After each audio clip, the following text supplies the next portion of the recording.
Hey YouTube, Hester781. So today, good friend of mine's, Ariens, 926 LE, another victim to the last nor'easter we had. Burnt out the auger belt, real common on these machines.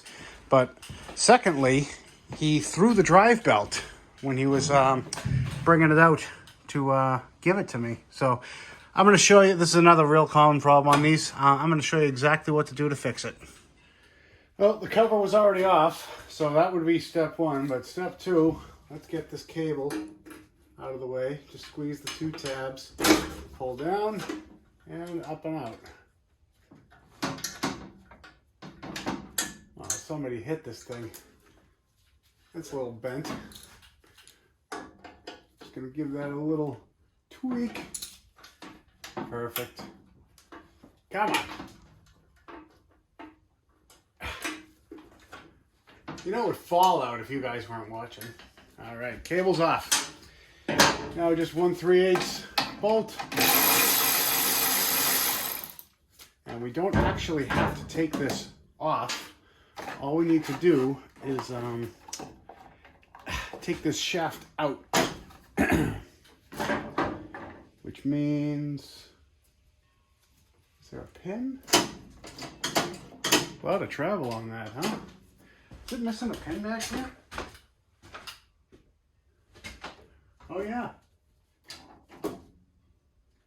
Looks like he's got the pin in the wrong spot. So right up under here, there's this pin right here. That's got to get pulled out so that we can slide the shaft back and get the rod out. So I can't have my hand in there with you. But you can see that that just pulls to the left and allows you to pull it out.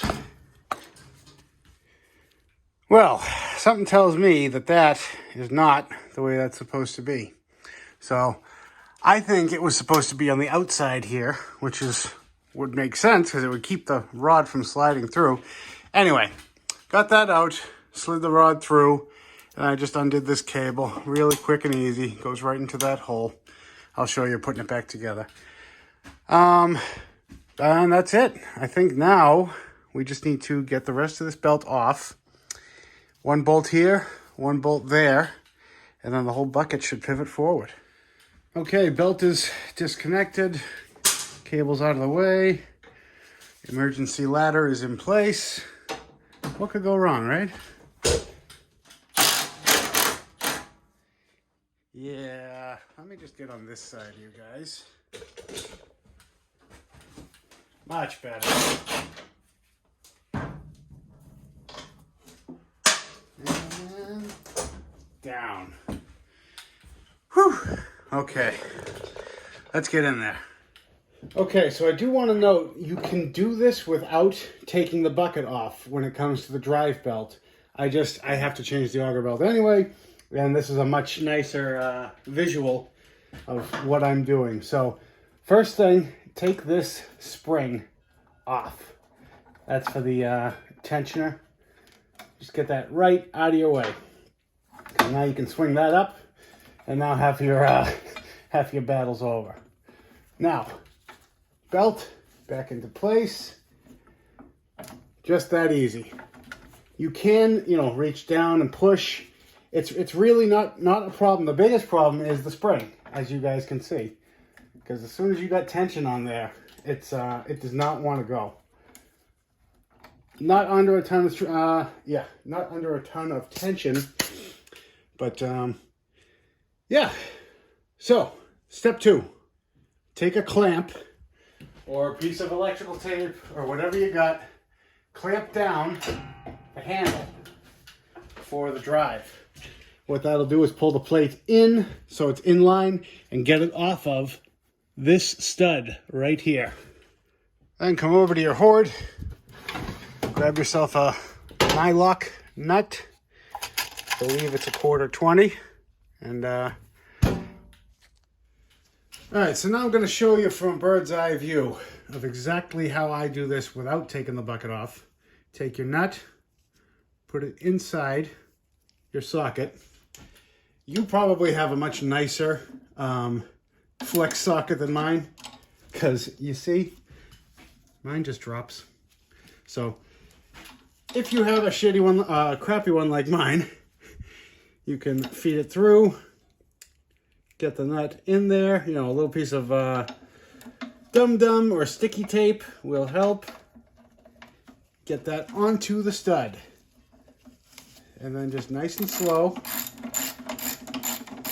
All I have is a 1/4-inch ratchet with a couple extensions here. You don't need to go too far.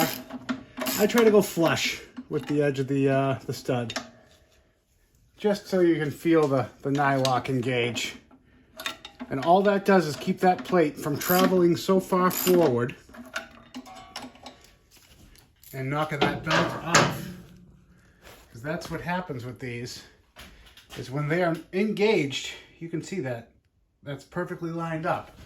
But as soon as you take off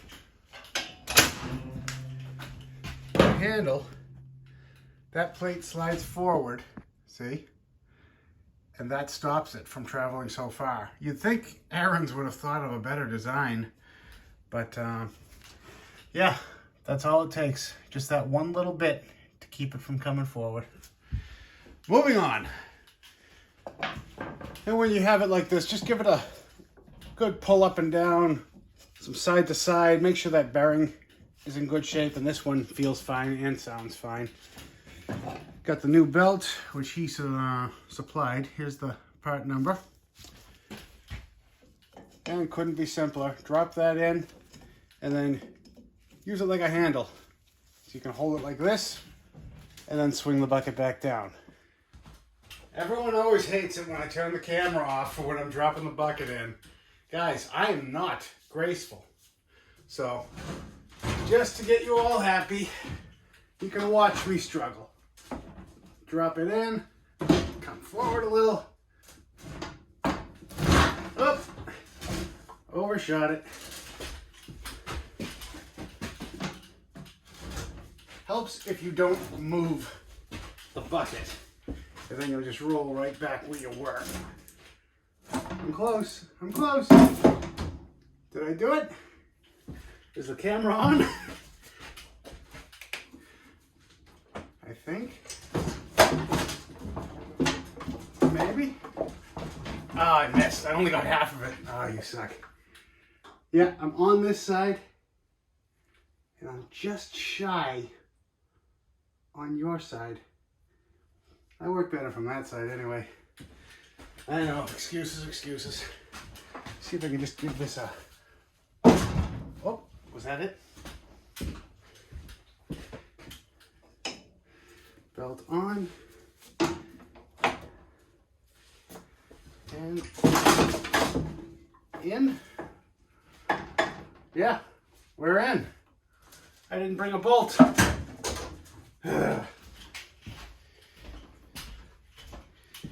All right, got that bolted down. Now this belt is actually a nicer setup than previous. The guard, you can just kind of bend it out of the way with your hand. Just sneak the belt in. Ow. There we go. Why does that seem way too tight? Well, it seems too tight because it is too tight. This should definitely have a lot more movement, and it looks like he has this pulley is adjustable, so as the belt's wearing, you can move it in and in. He has it all the way maxed out in that direction, so all we got to do is loosen this up, move it this way. Couple of 9/16, one on the inside, one on the outside. I don't know if I have to back this out all the way, if it'll just slide, because I see little notches in the back. Yeah, I gotta come out decent ways.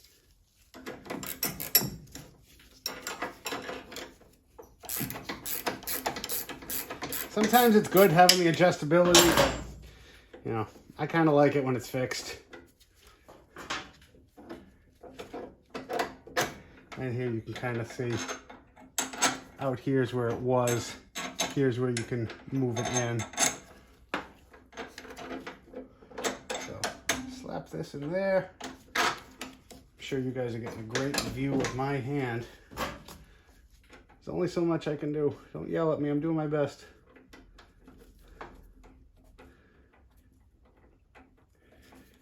Trying to get the, I don't know if you guys can hear it, but he sprayed belt dressing all over this thing. So I am just sticky and like my hands are just making that like stuck rubber noise every time I move.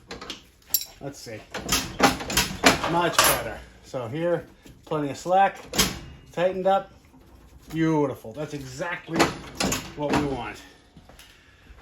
Okay. And we've got our rod slid through. Now we're just gonna hook up the cable. So this little bracket is the lock. So that bends up and the little ball on the end of the cable is gonna go down and up. Let me see how many times I can block the camera in one shot, huh? Down and up. There. Then you can just pull the whole cable back, click it through. And what that does is every time you move this handle, it pulls and unlocks the chute so that you can move. So if yours isn't working, that's what it is. And just make sure you're still, you know, kind of dead straight. This straight ahead, all the way to the right, and all the way left. And then back straight. And here's a look at the other end of that cable. Here it is on the mechanism. There's the ball end. I'm trying to make it so you can still see the handle. So when I push this, it moves and then lifts up on that cable to actuate the lock. It's a really cool system, but confuses a lot of people. All right, guys. Well, we are one chute cable away from firing this bad Larry up. Seeing if all that work was for nothing. Wonder why that was crimped over. Maybe it was falling out. I don't know. Well, let's fire it up. Let's see what we get.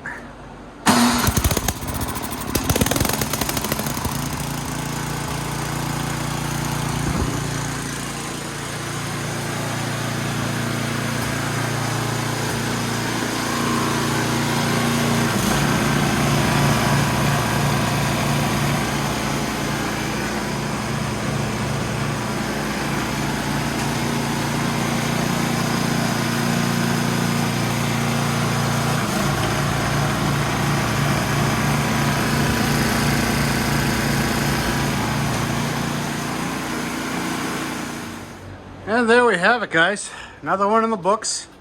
The astute of you may have noticed it is missing a shear pin in the front. This is seized, so it's also here for that. But that's going to be another video. So I want to thank you guys again for watching, liking, commenting, subscribing, and catch you on the next one. Bye.